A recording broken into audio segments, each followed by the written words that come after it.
Japan ने दावा किया कि उसने चीन के 2 लड़ाकू विमानों को खदेड़ दिया। जापान का आरोप है कि चीन के ये लड़ाकू विमान खुफिया जानकारी जुटाने के लिए उसके हवाई क्षेत्र में घुसपैठ की कोशिश में थे और चीन की इस चाल का पता चलते ही जापान ने उस पर ऐसा प्रहार किया कि चीन के लड़ाकू विमानों का दूर दूर तक कुछ पता नहीं चला। यह दावा किया गया जापान के रक्षा मंत्रालय की तरफ से। जापान के मुताबिक चीन का एक ड्रोन जापान की सीमा के आसपास स्पॉट किया गया। वो अकेला नहीं था बल्कि उसके साथ खुफिया जानकारी जुटाने वाला चीन का एक Y9 लड़ाकू विमान और Y9 गश्ती विमान भी देखा गया। जापान का दावा है कि ऐसे में उसने चीन के ड्रोन समेत दोनों फाइटर जेट को खदेड़ दिया और चीन को ऐसा सबक सिखाया कि वो अगली बार जापान के हवाई क्षेत्र में घुसने की सोचेगा भी नहीं।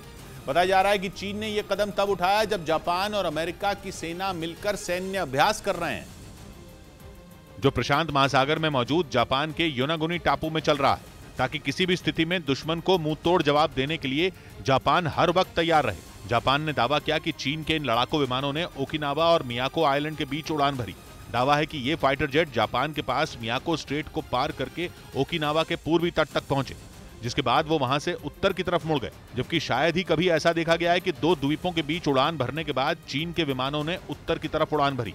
यही वजह रही कि चीन के इस कदम ने जापान को असमंजस में डाल दिया। यानी चीन ने एक बार फिर ऐसी चाल चली जिसमें जापान उलझ गया, क्योंकि चीन के दोनों लड़ाकू विमान और ड्रोन जिस रास्ते से आए थे उसी रूट से लौट भी गए।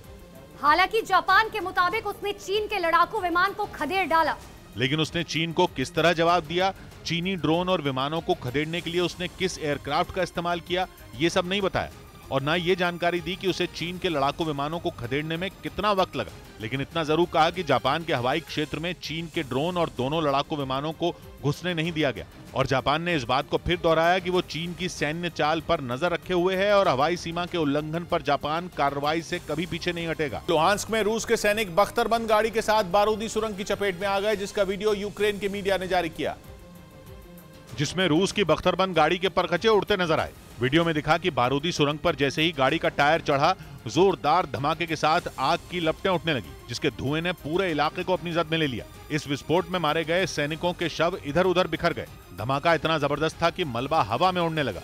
ऐसा लगा मानो आसमान से मलबे की बरसात हो रही हो।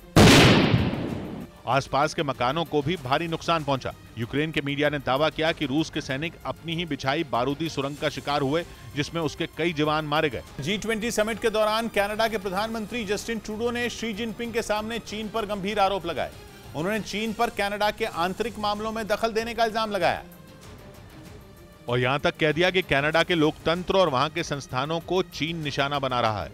हालांकि कनाडा के प्रधानमंत्री के आरोपों को चीन ने नकार दिया, जबकि कुछ दिन पहले सामने आई कनाडा के खुफिया विभाग की रिपोर्ट में 2019 के चुनाव में चीन के दखल देने का जिक्र है।